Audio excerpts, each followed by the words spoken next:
Muy buenas tardes. Tengan todas y todos ustedes. Son las 19 horas con 9 minutos. Hoy vamos a empezar 9 minutos tarde de este martes 22 de septiembre de 2020. Y estamos en el Palacio Nacional de México, en la Ciudad de México. Vamos a iniciar la conferencia de prensa diaria sobre COVID-19, la pandemia causada por el coronavirus SARS-CoV-2. Esta mañana tuvimos el pulso de la salud y comentamos de forma panorámica con los detalles estatales cómo 27 de las 32 entidades federativas, lo mostramos gráficamente, ya tienen al menos 2 semanas de reducción.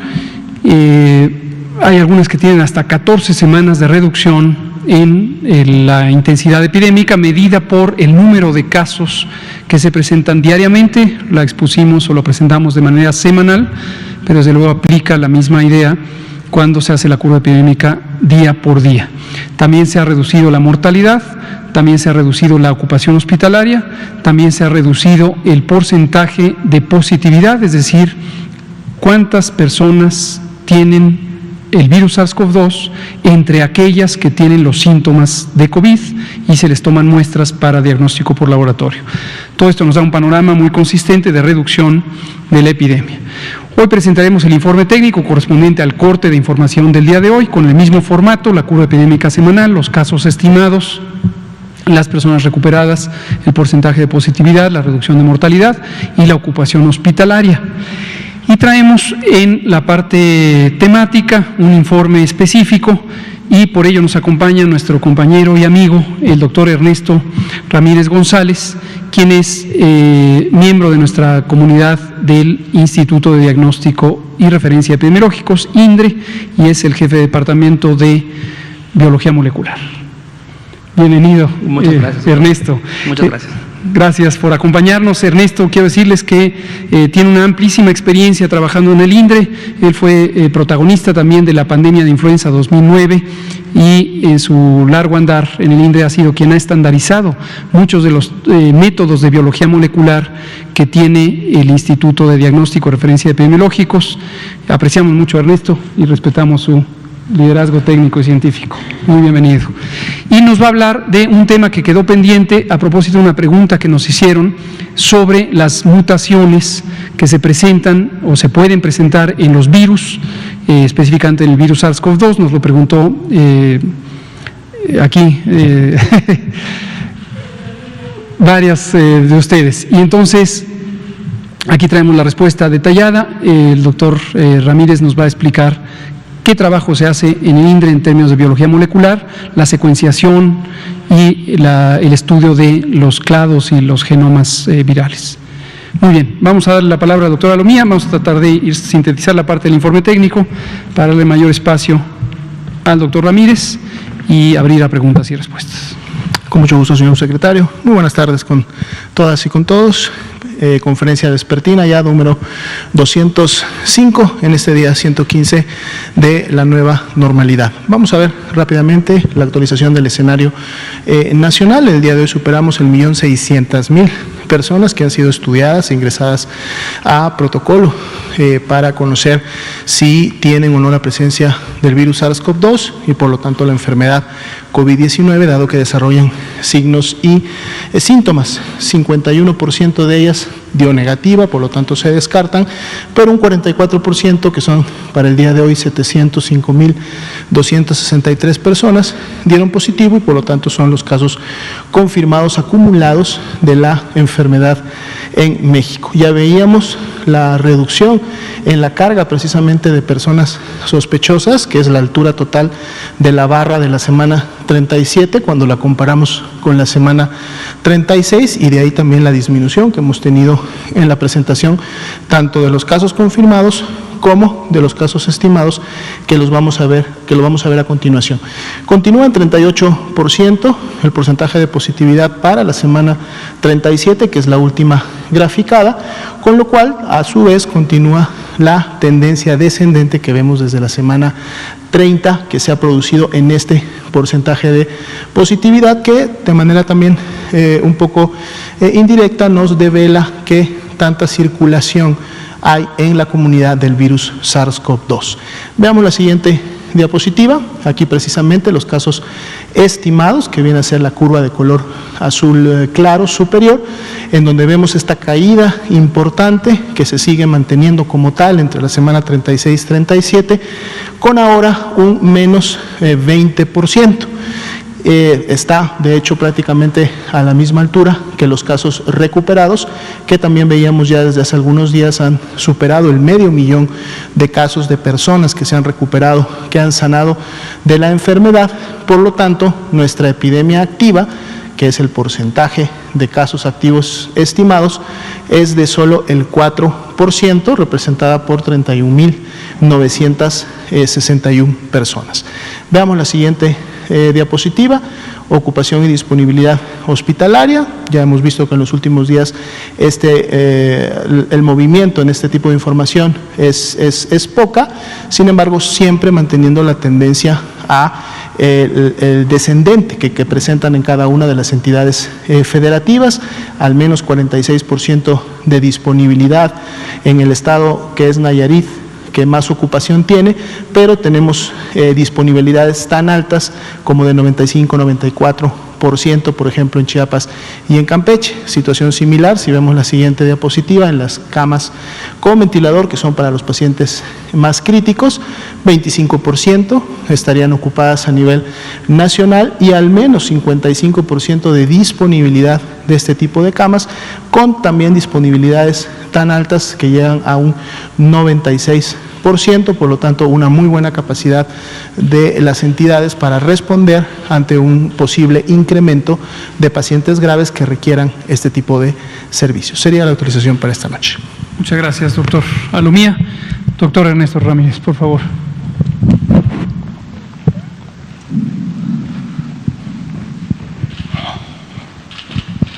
Sí, bien, buenas tardes, buenas noches tengan todos. Muchísimas gracias por esta invitación para presentar esta serie de datos, que es el esfuerzo de mucha gente que está trabajando tanto en el Instituto de Diagnóstico y Referencia Epidemiológicos como en diferentes instituciones.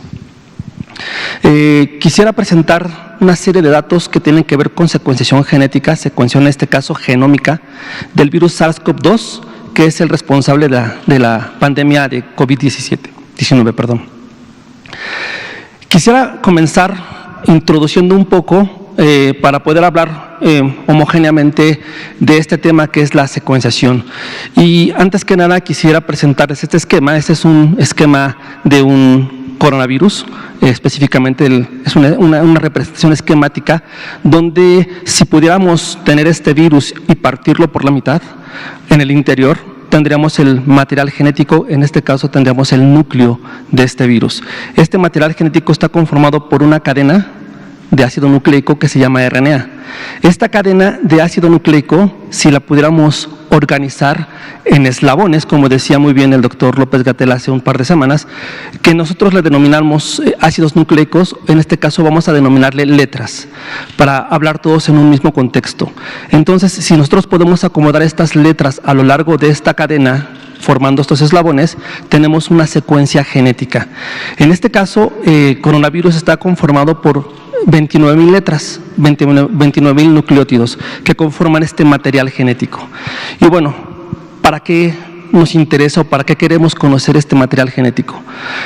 Les voy a presentar 5 utilidades de para qué nos sirve secuenciar el material genético de cualquier organismo, de algún virus, de alguna bacteria, algún parásito. En este caso nos sirve para buscar alguna identidad, así como los individuos se relacionan entre sí y de acuerdo a sus identidades genealógicas los podemos acomodar en un árbol genealógico. De la misma manera los organismos y en este caso los virus pueden a partir de este material genético, de esta secuencia de letras, acomodarse en un árbol, en este caso se llama árbol filogenético, y podemos encontrar algunas similitudes o algunas diferencias entre estos organismos. Principalmente hablaremos en este caso de los virus. Y esto que nos dice que de acuerdo a esas características genéticas, a esta secuencia, se pueden agrupar en diferentes, en este caso van a ser clados o en este les llamaremos grupos. ¿Okay? Esa es una de las utilidades que tenemos para poder secuenciar. Otra falta, que es motivo de alguna de las preguntas en estas sesiones, es conocer si esta secuencia de letras tiene algún cambio. En este caso le llamaremos mutación o le llamaremos marcador molecular. Y como ejemplo quiero citar lo que nos ha ocurrido, lo que nos ocurrió durante la pandemia 2009 con influenza. Influenza H1N1 tiene al igual que el coronavirus, tiene una secuencia genética. Basta un cambio de una letra, en este caso me centro en la diapositiva, solamente el cambio de una letra de toda esta secuencia, el cambio de una C por una T en la secuencia del virus, para que este virus se convierta en resistente a algún medicamento. En este caso, a los Eltamivir, al Tamiflu que se vende en las farmacias. Estos cambios, estos marcadores genéticos son propios de estos virus y se van presentando conforme las infecciones van concurriendo. Otra manera de poder utilizar este material genético es, muchos científicos ocupan este material genético para poder hacer la elaboración de vacunas. De acuerdo a esta información genética, estos fondos genéticos que se conocen son los que se ocupan para poder hacer las vacunas que pueden ser útiles para cualquier evento infeccioso. Tal es el caso de la vacuna de influenza. Nosotros como institución y como país contribuimos a la Organización Mundial de la Salud con la secuencia de, por ejemplo, del virus de influenza. Año con año entregamos la secuencia de los virus que circulan, y con base a los virus que circulan en nuestro país es cómo se van elaborando las vacunas de influenza. De otra forma, podemos ocupar esta serie de letras para predecir estructuras.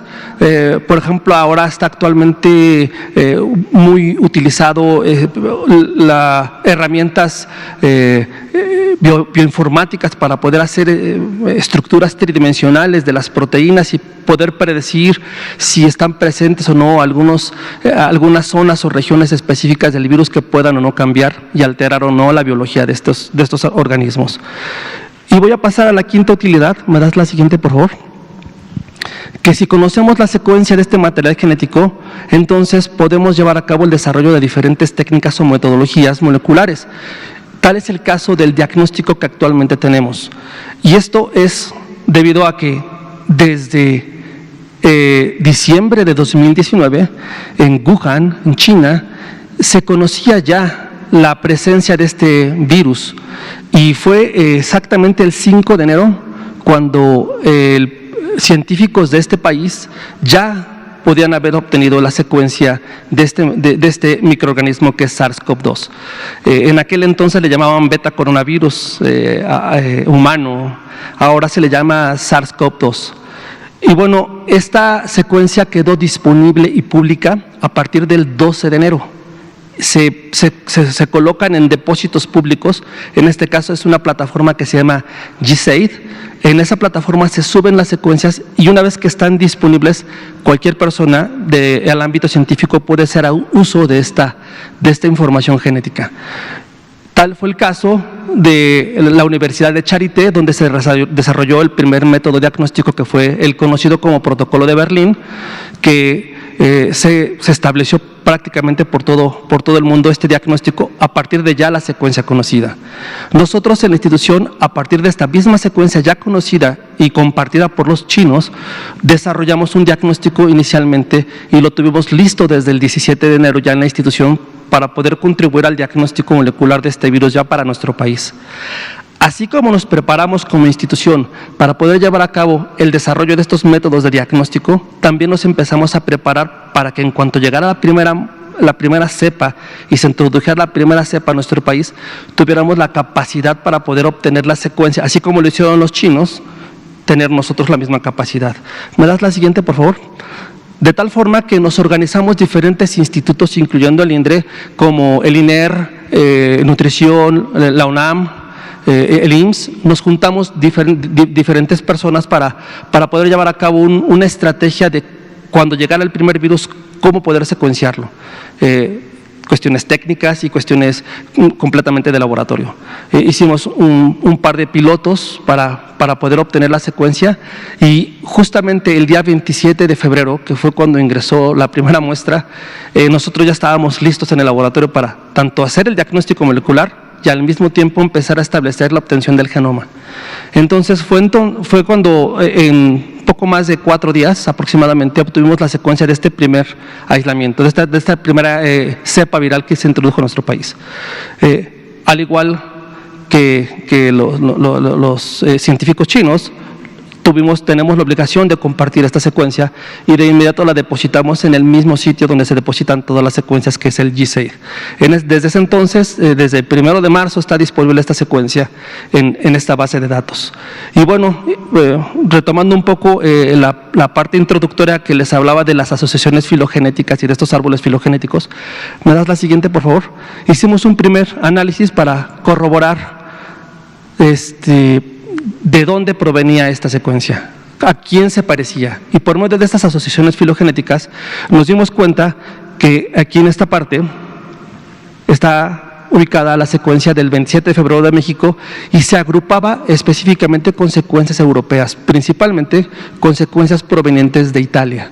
Entonces, si nosotros hacemos una remembranza de los datos clínicos del paciente que había viajado a Italia y conocemos la secuencia y hacemos un análisis filogenético, se agrupa, entonces esto nos hace sentido. ¿Qué es lo que estamos diciendo? Que nuestra primera introducción no venía de China como todo el mundo creíamos, ¿no? Realmente la primera introducción vino de un viaje, de una introducción de Italia, de un paciente de Italia a nuestro país. Para esto nos sirve la secuenciación de esos nucleicos. Si me das la siguiente, por favor. Fue entonces cuando nos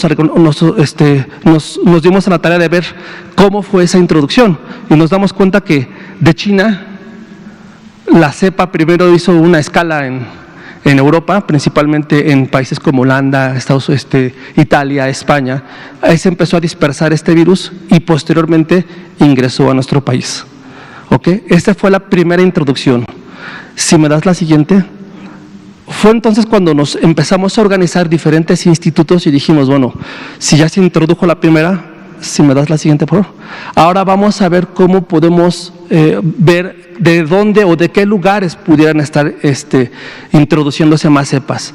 Y fue durante los primeros 15 días de la pandemia, fue en esta región, en los primeros, del 27 de febrero al 15 de marzo, lo que hicimos fue colectar las muestras que tuviéramos disponibles en ese momento, con unos valores de carga viral adecuados para obtener la secuencia.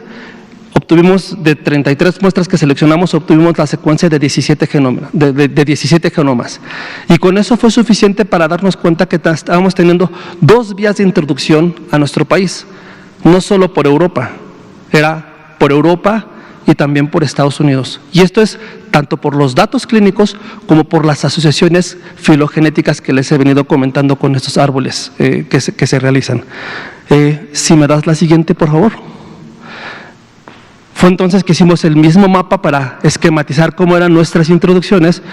Podían ser que las personas pudieran bajar de China a Estados Unidos y después de Estados Unidos a México. Puede ser que pudieran volar directamente a México, o pudiéramos tener una introducción a partir de Europa.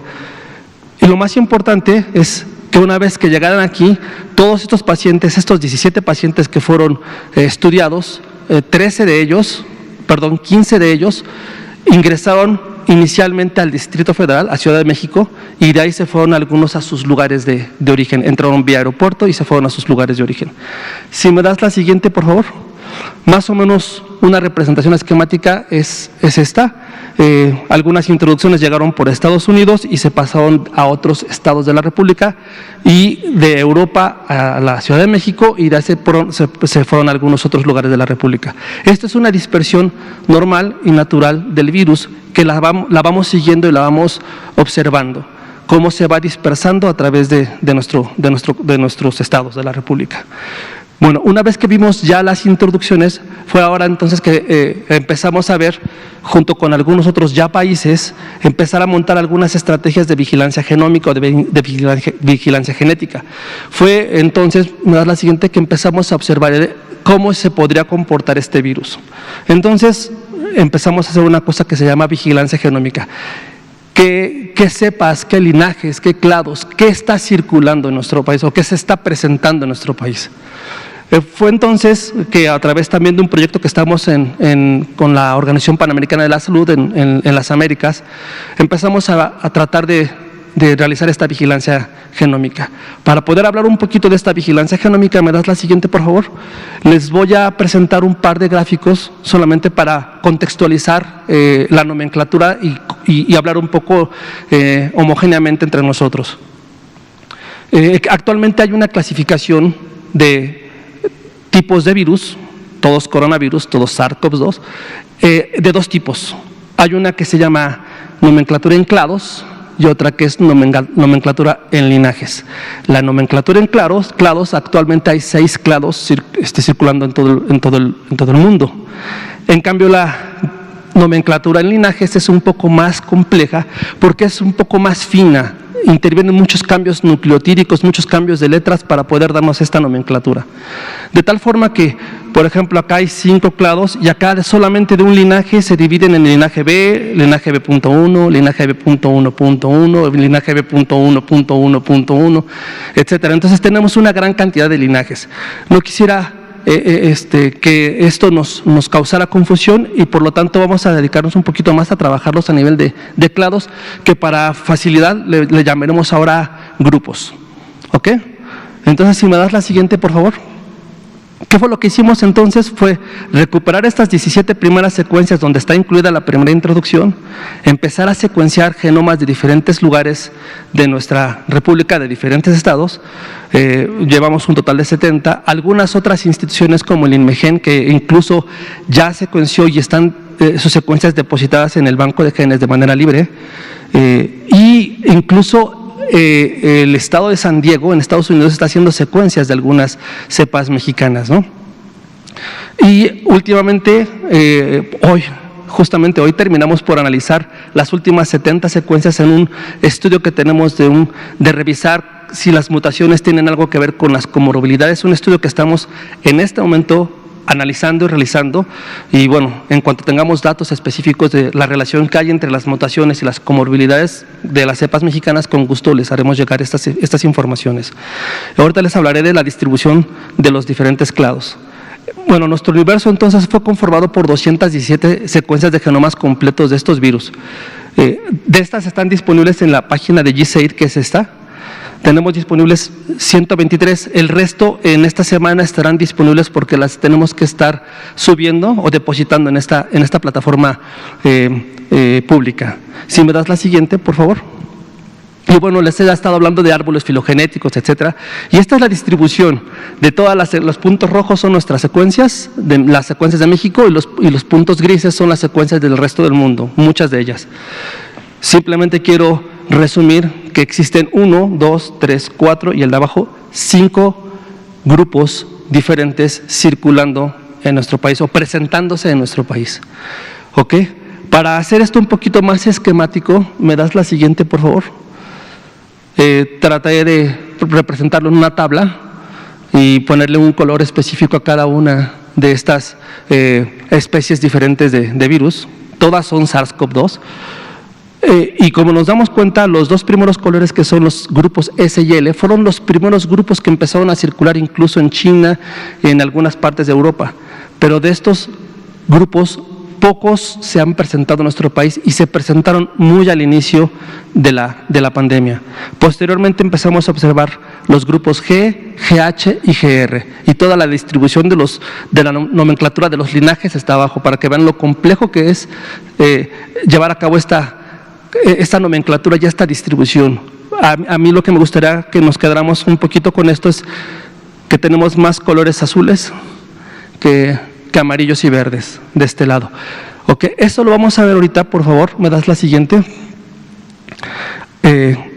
Ya un poco más con los números cerrados, tenemos de estos 5 grupos que están presentes en nuestro país, el que más se presenta es el grupo G. Perdón, si me das la anterior, por favor. Olvidé mencionar que tenemos cubierto prácticamente todos los estados de la República, cuando menos con un par de secuencias de cada uno de estos estados. Lo que quisimos es ver cómo se empezaban a presentar o a distribuir en el país. Omití decir esto, perdón. Están prácticamente todos los estados de la República. Acá están. Hemos encontrado estos 5 grupos y hemos encontrado al interior de estos grupos cerca de 17 linajes. De estos de los famosos pangolines, que es B.1, .2 y .19, etcétera. Si me das la siguiente, por favor, ahora sí. Y ya esquematizando todo esto en resumen, podemos observar que el principal grupo que está circulando en nuestro país son estos que son G, GH y GR. Principalmente son los que están circulando mayormente en nuestro país. Y esto coincide específicamente con lo que también circula en Estados Unidos y con lo que también circula en las Américas, en todo lo que es Sur, Centro y Sudamérica. Hay algunos ya reportes de algunos países como Panamá, como Chile, como Brasil, que están trabajando también fuertemente en la distribución de estos grupos y han reportado justamente la circulación de estos grupos.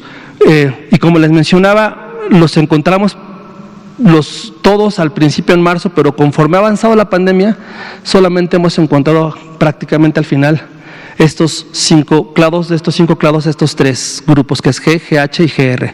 Si me das la siguiente, por favor.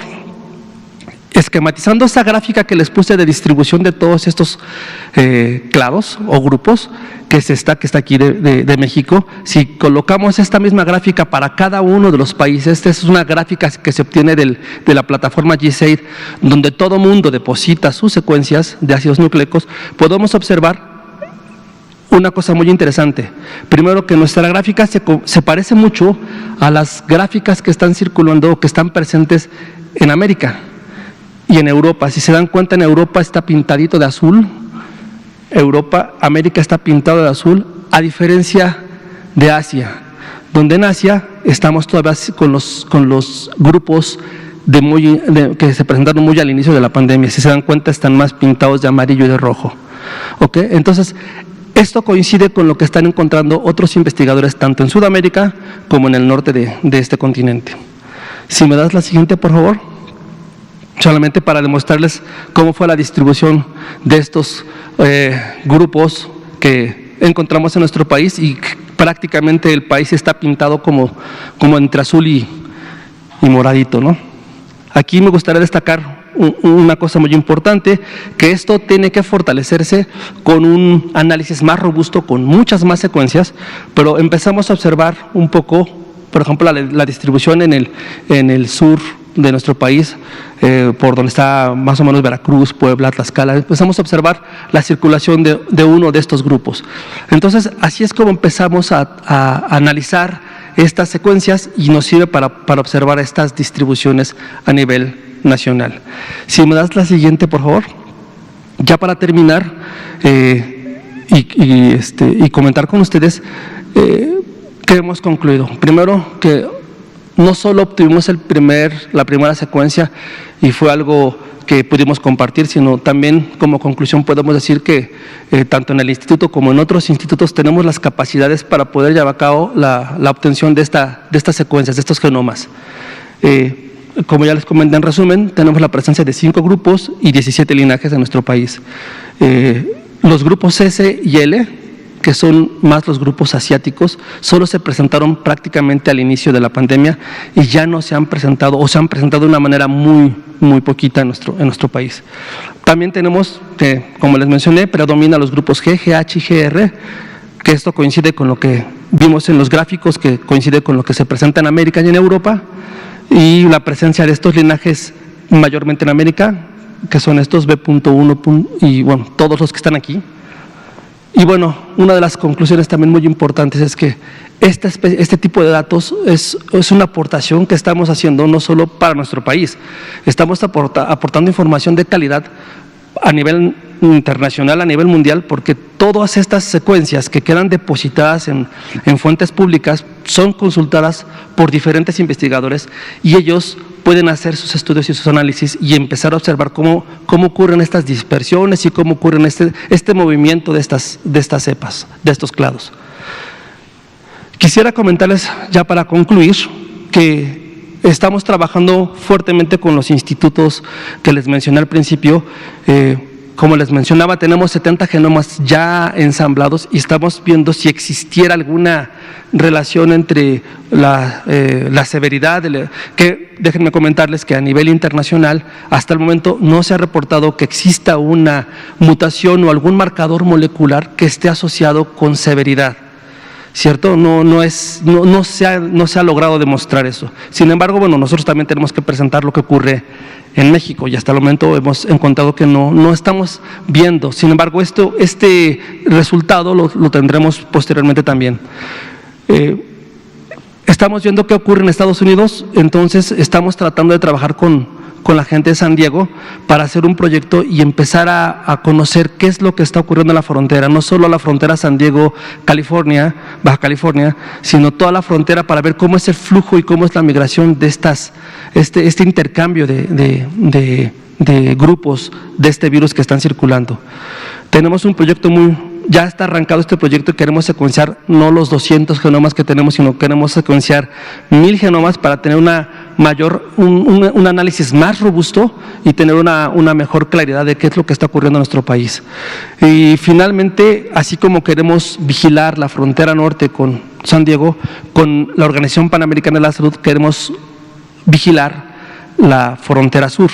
¿Por qué? Porque si recuerdan, las introducciones son vía Estados Unidos y vía Europa. No sabemos todavía si tenemos introducciones vía Sudamérica.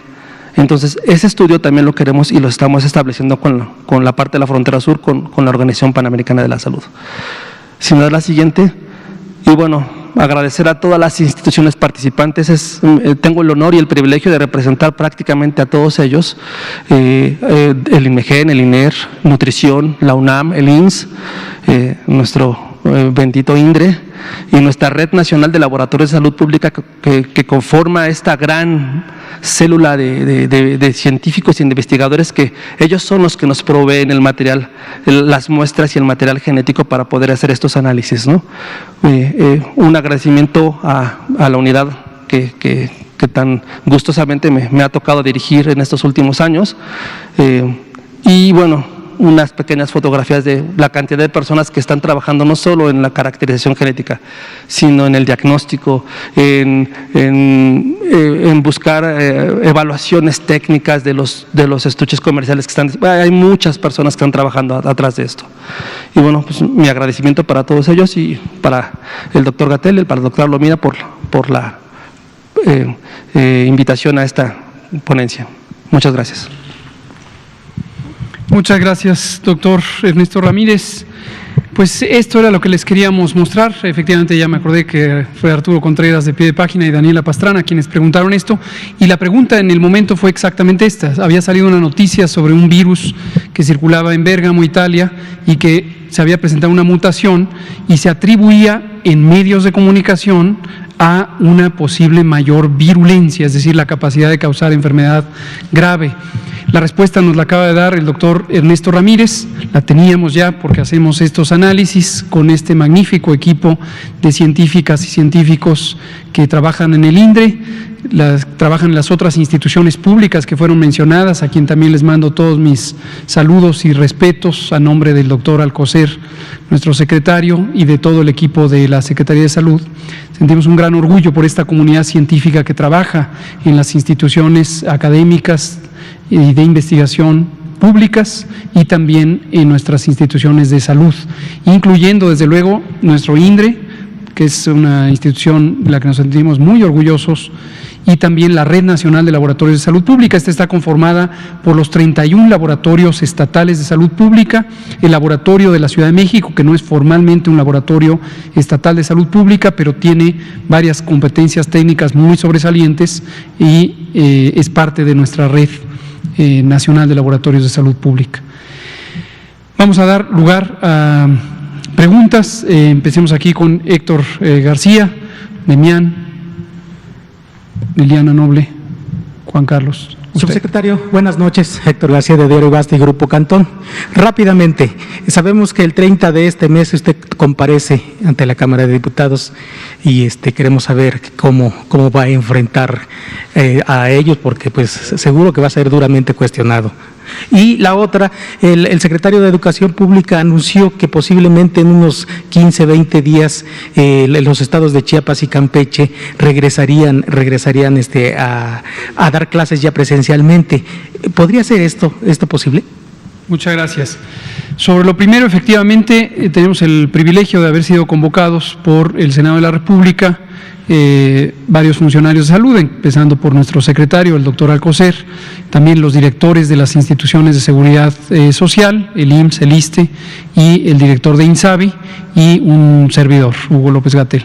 ¿Cómo vamos a presentarnos? Pues con el sentido de responsabilidad que implica el ser servidor público y estar siempre a disposición del Poder Legislativo para ser cuestionados por cualquier inquietud que pudieran tener los representantes directos del pueblo, que son los miembros del Poder Legislativo, y desde luego abiertos a recibir toda clase de preguntas, comentarios, sugerencias, críticas, observaciones. Siempre consideramos que es muy enriquecedor escuchar perspectivas diferentes a la que uno puede tener, y eso construye a las instituciones mexicanas. Eso hace también un sentido de transparencia de cara a la nación. Asumo que las comparecencias serán abiertas al público a través de los medios digitales, y desde luego pues siempre es algo que consideramos muy productivo. Respecto a lo que señaló el maestro Moctezuma Barragán, el secretario de Educación Pública, se refiere a lo siguiente que hemos estado mencionando en días recientes. Ningún recinto escolar se recomienda que abra cuando los semáforos no estén en verde. Esto lo hemos comentado recientemente a pregunta de Héctor García, lo comentamos respecto al estado de Jalisco, pero aplica para todo el país. Como decía, precisamente ese día, hace un par de días, el secretario Moctezuma Barragán ha sido realmente un aliado fundamental de la salud en la respuesta a esta epidemia, porque ha estado sumamente enfocado a verificar que todas las responsabilidades que le corresponden a la Secretaría de Educación Pública se cumplen en favor de la salud y la protección de la salud de todas las trabajadoras y trabajadores del sistema educativo nacional y, por supuesto, de las personas educandas, tanto jóvenes, niños, adultos, etcétera, todo el sistema.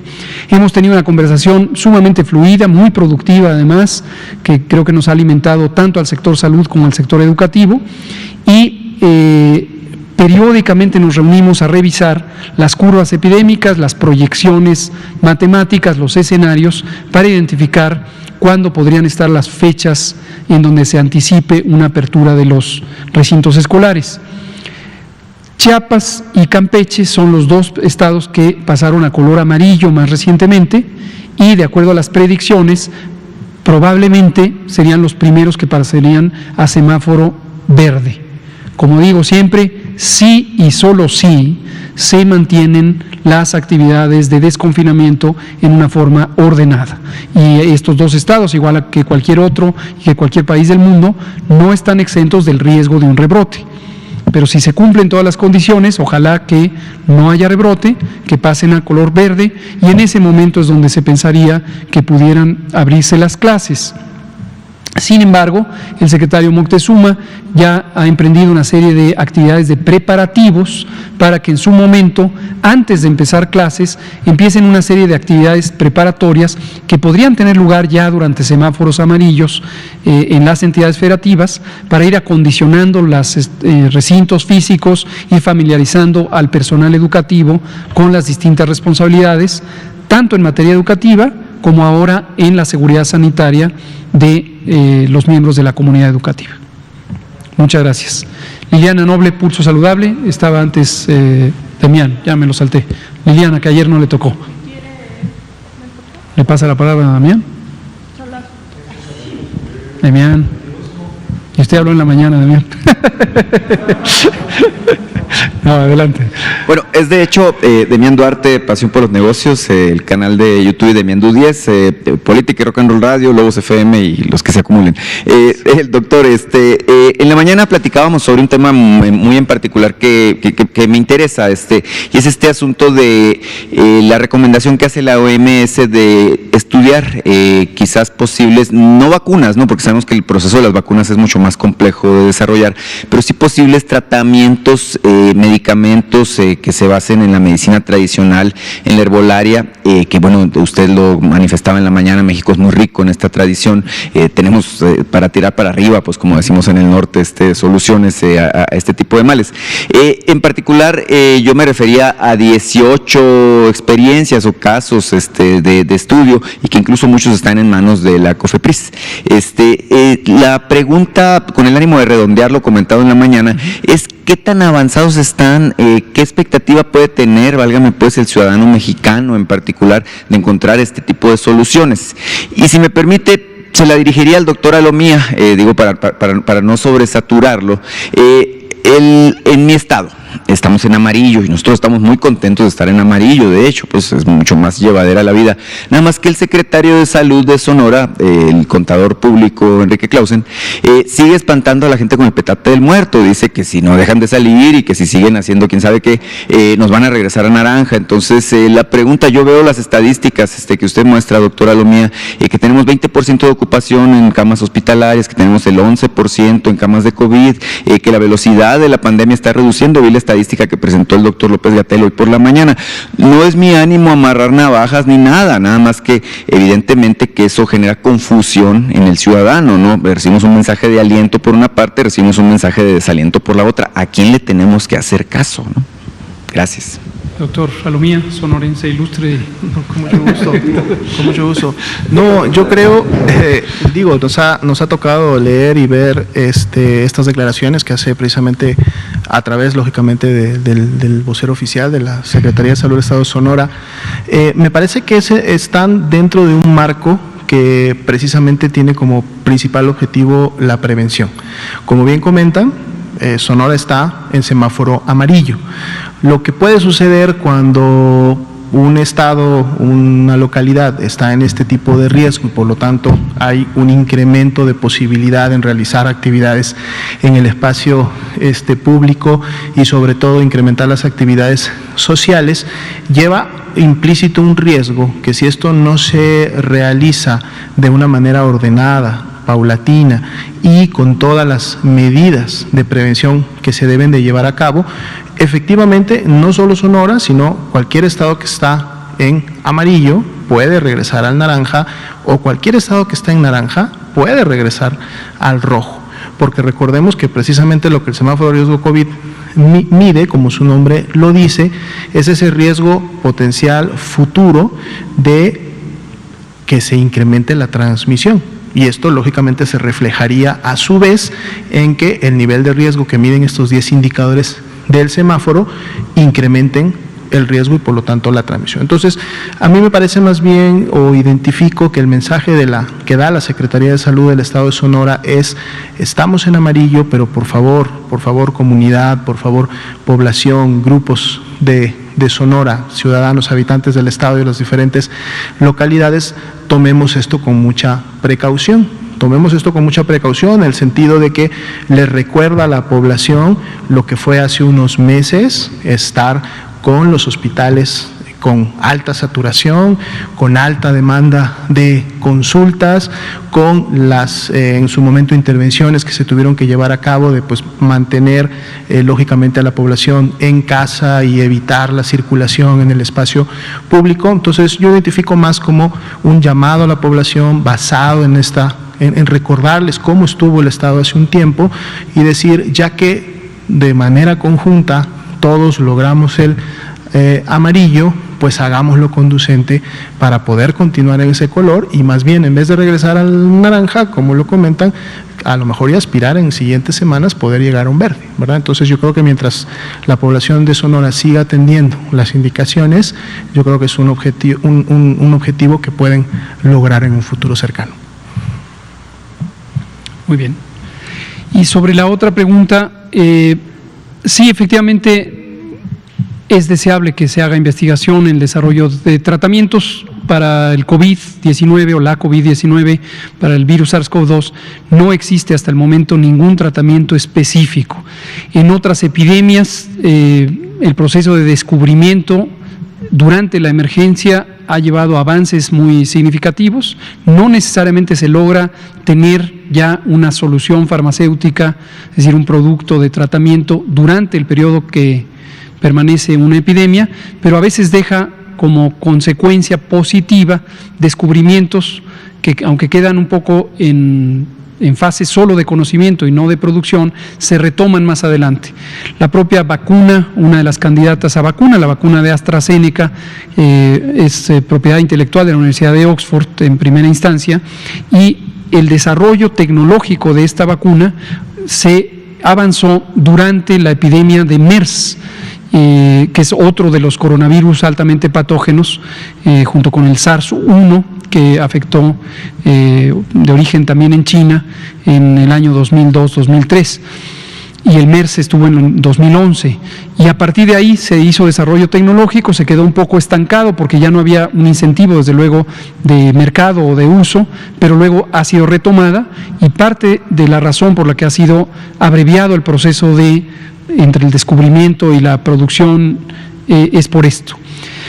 Tratamientos puede haber muchos, hay distintos blancos terapéuticos. Usted comentaba en la mañana la inmunomodulación, hay varios productos estos de origen en la herbolaria que tienen un mecanismo de acción de inmunomodulación, es decir, modificar la capacidad de respuesta del sistema inmune, en algunos casos para disminuir el daño inflamatorio, que es muy característico, aunque no exclusivo, del COVID o la COVID, pero es uno de los componentes principales, y en otros casos es la idea de potencializar la respuesta inmune dirigida a neutralizar el virus.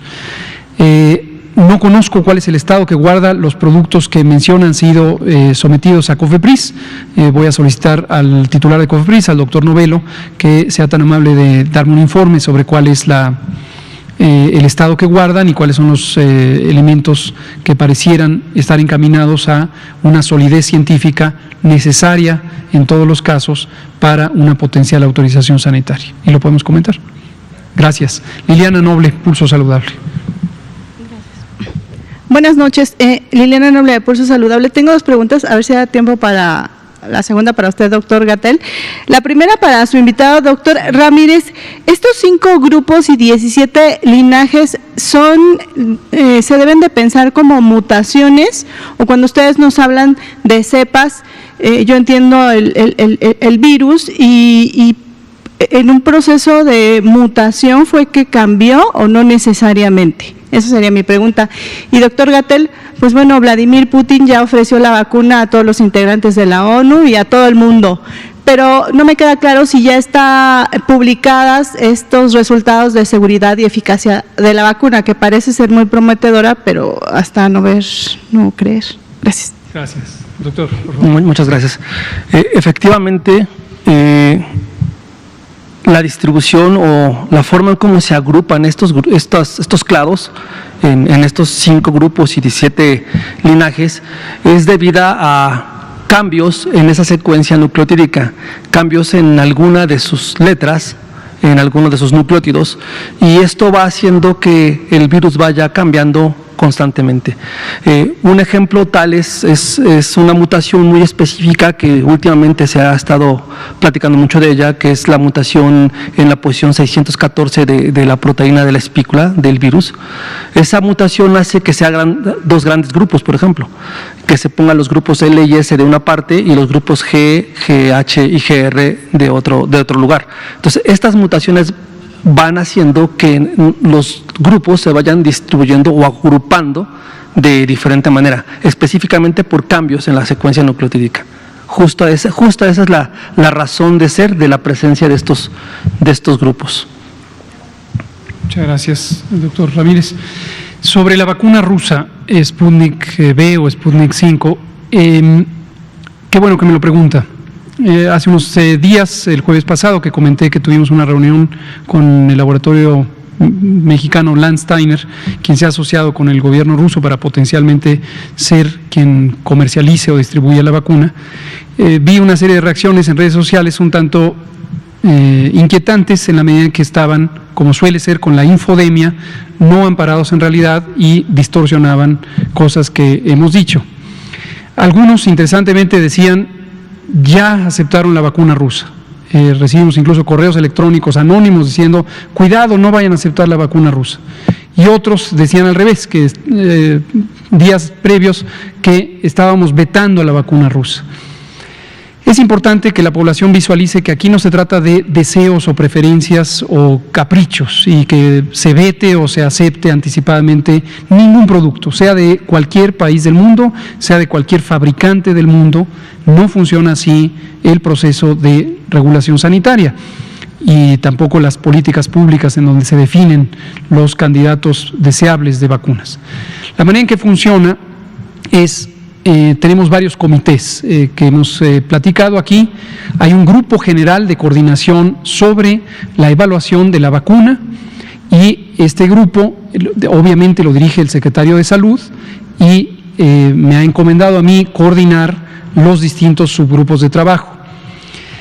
Tenemos un comité científico, un comité técnico que ha integrado CONACYT, y agradecemos a la doctora Álvarez Builla, en el que participan personas especialistas en virología, inmunología, biología molecular, medicina clínica, infectología, vacunología específicamente, como una de las subdivisiones o subramas de especialidad de la infectología, etcétera. El propósito de ese comité es tener un reconocimiento del avance en la evidencia científica de los distintos productos candidato. Aquí aprovecho para responder de manera puntual. Este grupo ha identificado que aún no están disponibles al público, desde luego el público especializado, informes sobre los resultados de ensayos clínicos fase 3 de la vacuna Sputnik. No conocemos que estén publicados en una revista científica revisada por pares, arbitrada, etcétera. Hasta ahorita el único elemento que hay de esta vacuna es los resultados del estudio fase 2, que fueron publicados el 4 de septiembre en la revista Lancet, una revista muy competente, muy prestigiada, y están publicados los resultados, pero los de fase 3 no, que es donde tendríamos un mejor reconocimiento sobre la eficacia y otras dimensiones de la seguridad. El otro grupo que tenemos es el grupo técnico asesor del Programa Nacional de Inmunizaciones. En este participan también personas expertas, no solamente en estas ramas de las ciencias de la salud y las ciencias en general, sino personas familiarizadas con la ética, con la economía de la salud y con otras dimensiones de la actividad social o sociológica. Y el propósito de ese otro comité es asesorar al Programa Nacional de Inmunizaciones sobre el diseño del mecanismo de inmunización o el esquema de inmunización, la logística, las condiciones de operación, las necesidades que tendría la inmunización contra COVID. Estos dos grupos además participan conjuntamente en el grupo mayor, en el que también están involucradas la Secretaría de Economía, por supuesto la Secretaría de Relaciones Exteriores, el IMSS, el Consejo General de Salubridad, el Instituto Nacional de Salud Pública, etcétera. Y todo este grupo está formulando el plan general de la vacunación contra COVID. Y por ahí hay algunas también inquietudes sociales que se preguntan ¿dónde está el plan? El plan está en construcción. ¿Por qué no está terminado? Porque no existen en el mundo entero resultados de los ensayos clínicos fase 3. Conózcase claramente esto, que hoy, 22 de septiembre, ningún producto candidato a hacer una vacuna COVID ha presentado resultados sobre los ensayos clínicos de la fase de investigación clínica 3. Esto es indispensable, no solamente para proceder a la evaluación del registro sanitario. Ahí hay otro comité, el Comité de Moléculas Nuevas, que asesora a la Comisión de Autorización Sanitaria de COFEPRIS y en su momento revisará el expediente que presente el proveedor, candidato o titular de la patente de las distintas vacunas. Pero el plan lo arrancamos hace más de 3 meses para diseñar, y hasta el momento solo con base en escenarios hipotéticos, cuáles podrían ser los esquemas de vacunación, la logística, la operación, las necesidades, los blancos de prevención. Habíamos comentado también que puede haber múltiples blancos de prevención: evitar la infección, evitar la enfermedad grave, evitar la transmisión, evitar la muerte, etcétera. Entonces, todo esto está en proceso.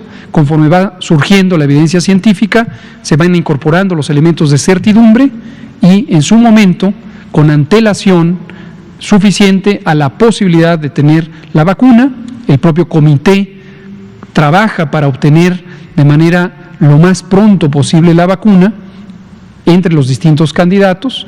Como se comentó, lo comentó el canciller esta mañana, México se adhirió al mecanismo colaborativo de la Organización Mundial de la Salud, COVAX, y de ahí vamos a tener una parte importante de nuestra dotación de vacunas, y otra posiblemente vendrá de las negociaciones directas con los posibles candidatos, y estamos hablando todo el espectro.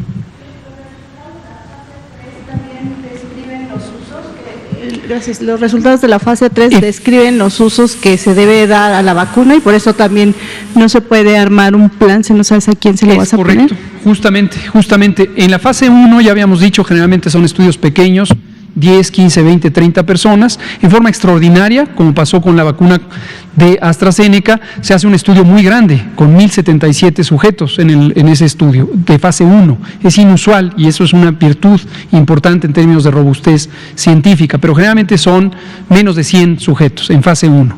El objetivo fundamental es seguridad y mecanismos, principios activos o mecanismos de respuesta. En fase 2 son unos pocos centenares de personas, nuevamente seguridad y también eficacia, ya con indicadores más cercanos a la protección directa, por ejemplo, la generación de anticuerpos, la respuesta inmune celular a través de distintos marcadores, etcétera. Y la fase 3 generalmente son ensayos de 10,000, 20,000, 30,000 personas, nuevamente seguridad y además eficacia, ya con el blanco de prevención, es decir, el objetivo de prevención más directo. Por ejemplo, evitar infección, o evitar enfermedad, o evitar enfermedad grave, o evitar la muerte, o evitar transmisión.